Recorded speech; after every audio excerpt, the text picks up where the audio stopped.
Welcome to the inaugural segment of Chapter 13, where we delve into the intricacies of incentive regulation within the framework of economic governance. Chapter 13, Incentive Regulation. 1. Introduction. The discussion of regulation to this point has focused on the merits of setting prices that reflect production costs, taking costs as given.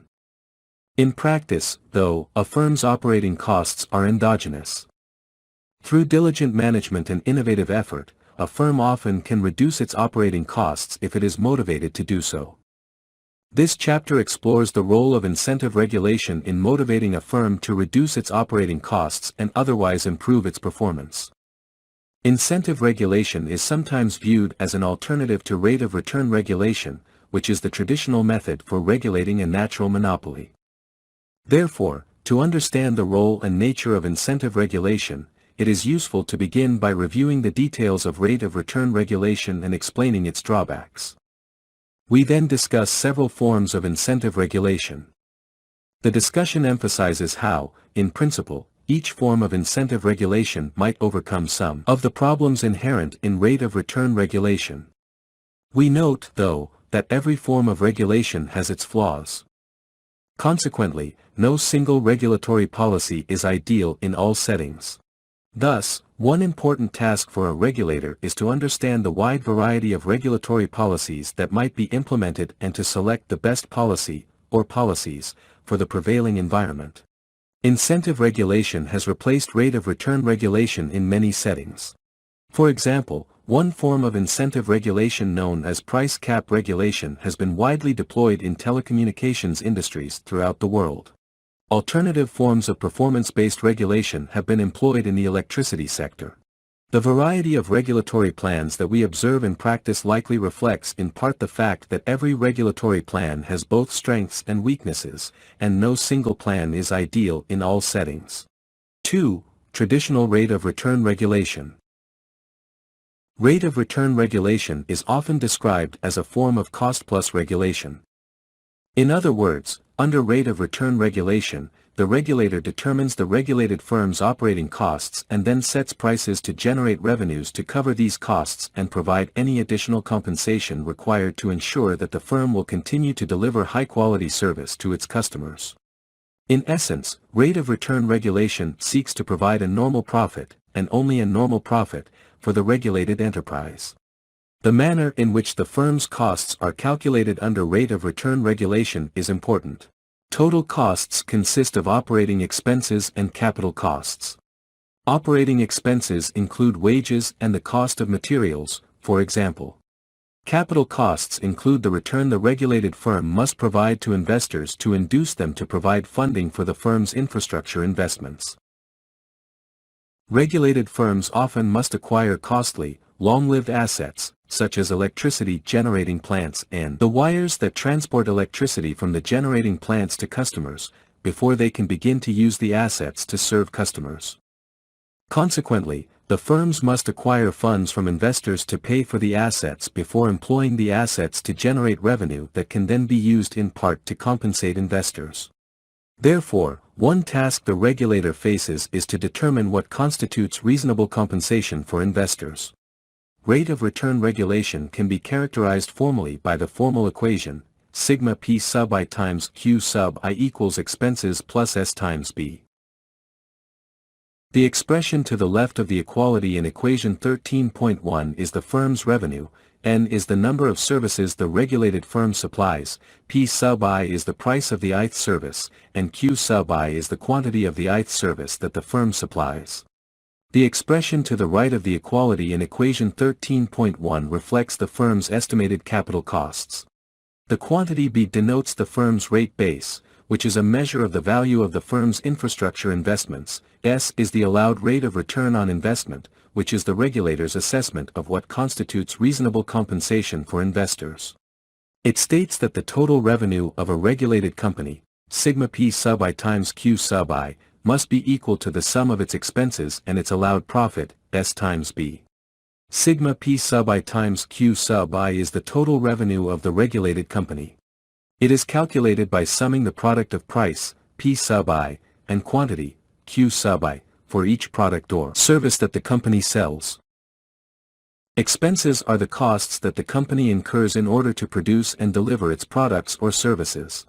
S times B is the allowed profit of the regulated company.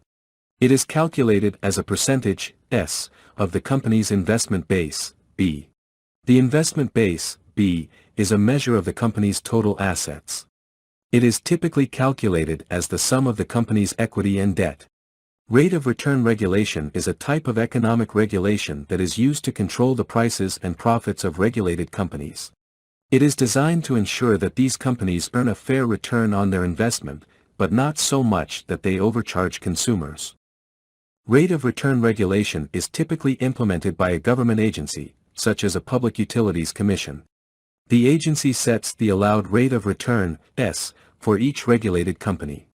The company is then allowed to set its prices in such a way that it earns a profit equal to SB. Rate of return regulation can be a complex topic, but the equation provides a simple way to understand its basic principles. Here is an example of how the rate of return regulation equation might be used. Suppose that a regulated electric utility has an investment base of $100 million. The government agency that regulates the utility has set the allowed rate of return at 10%. This means that the utility is allowed to earn a profit of $10 million per year. The utility's expenses are $75 million per year. This means that the utility must generate $85 million in revenue per year in order to cover its expenses and earn its allowed profit. The utility can set its prices in such a way that it generates $85 million in revenue per year. For example, the utility might charge 10 cents per kilowatt-hour of electricity. Rate of return regulation is a controversial topic. Some people argue that it is necessary to protect consumers from being overcharged by regulated companies. Others argue that rate of return regulation stifles innovation and competition. Despite its critics, rate of return regulation remains a widely used form of economic regulation in many countries around the world. When setting a value for S, regulators typically consider the returns that investors tend to receive from investments that entail similar risks. A key risk associated with investment in a regulated utility is that future regulators may not set prices that generate the revenue required to cover operating expenses and provide the anticipated compensation to investors. Current regulators cannot fully dictate the actions of future regulators, so investors inevitably face some risk when they finance the infrastructure investments of regulated utilities.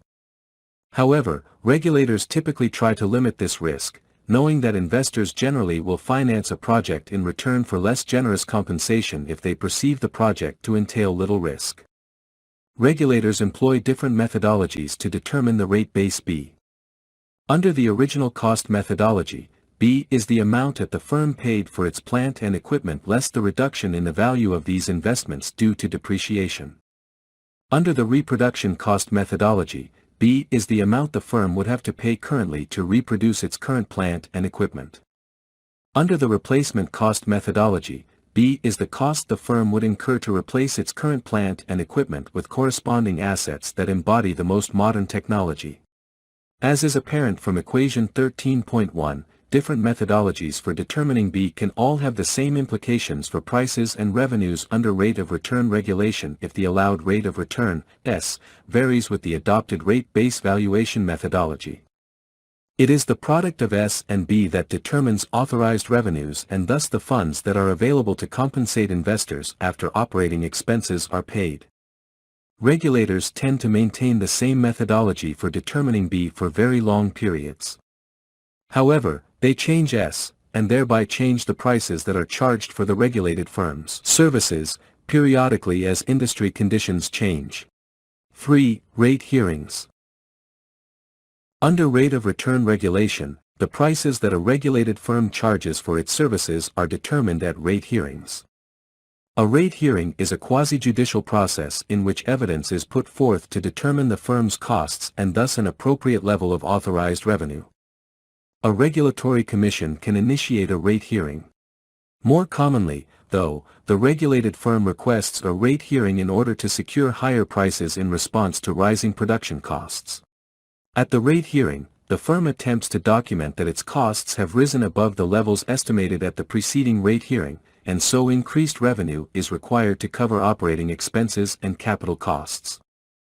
Higher costs can arise from many sources. Inflation can increase input costs, for example. In addition, increased demand for the firm's services, due to an expanding customer base, for example, can increase both operating expenses and required infrastructure investment. At a typical rate hearing, the Regulatory Commission reviews evidence presented by the firm, by customer representatives, and by the Commission's staff. The firm often will argue that substantial price increases are required to finance projected large increases in costs. In contrast, customer representatives tend to argue for smaller rate increases or perhaps even price reductions. The Commission staff will sometimes offer its assessment of the arguments presented by other parties and typically will present its own assessment of likely costs and reasonable prices. After reviewing the evidence presented by all parties, the Regulatory Commission formulates its own estimate of the firm's costs and specifies the revenue that is required to cover the firm's projected operating expenses and provide a reasonable return on its rate base.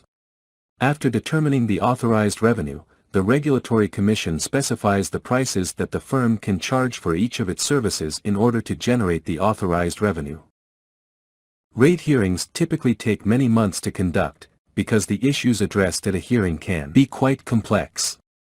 Predictions about future costs, and thus required revenues, vary with underlying assumptions about such factors as likely input prices, levels of consumer demand, and prevailing production technologies.